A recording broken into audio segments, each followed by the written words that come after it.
When we had the Sunday meetings, this talk story, we like to begin with a Hawaiian legend that's associated in some way with what we're going to talk about.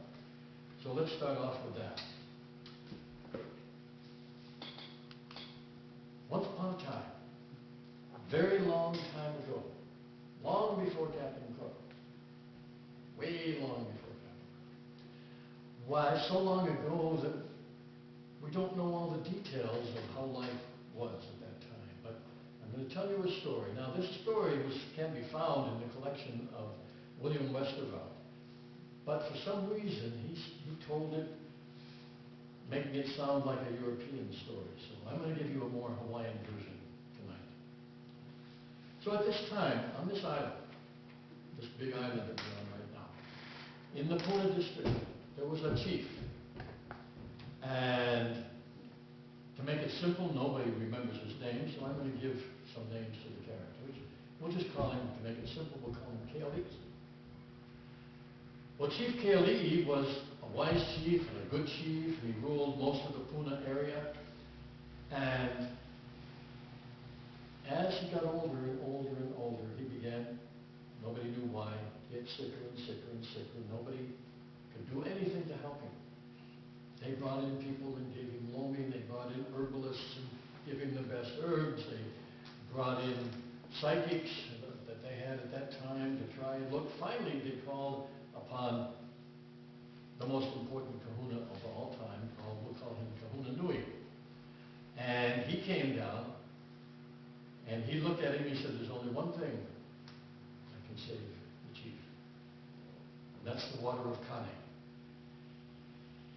I have to give you a little aside. In lots of Hawaiian legends, there's this idea of the Water of Kane. Kane in the very ancient times was a god of nature, but a god of the high places, the highest places, and a god of where the rain came from.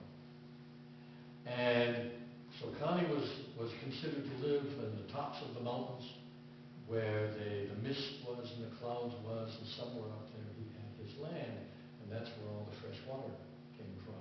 But the Water of Kane does not just mean the fresh water, it was also like the water of life. It was a healing water. And it healed not just the body, but the mind and circumstances, and it was a wonderful thing, but extremely hard to find.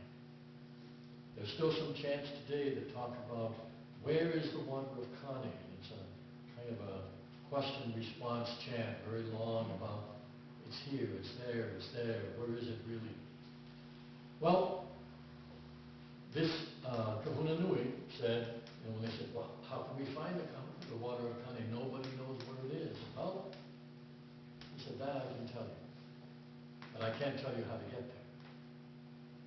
The Water of Kane can be found at the top of Mauna Kea, at the lake that's called Waiau. And then he left. Well, the king's dying. Now the king, I didn't mention the chief. The chief had 3 sons. And each one of the sons was very, very different. But they wanted to go and find the Water of Kane. It was dangerous. They knew it was dangerous. They didn't know exactly where to find it, but they had to go find the Water of Kane, find a way to get up there. Now, I said this was a very long time ago. These islands had far more forest than you see today. The tops of the mountains were all covered, and it was not just a climb up a bare mountain in those days. Okay? So it was a very tricky place. There was a lot of mist, and gullies, and ravines. It's still that. It's still tricky. Okay? But now we have roads and trails, and up there in the mountains they didn't have that. In the old days, the Hawaiians lived only on the coastline. The interior was thought to be inhabited by ghosts and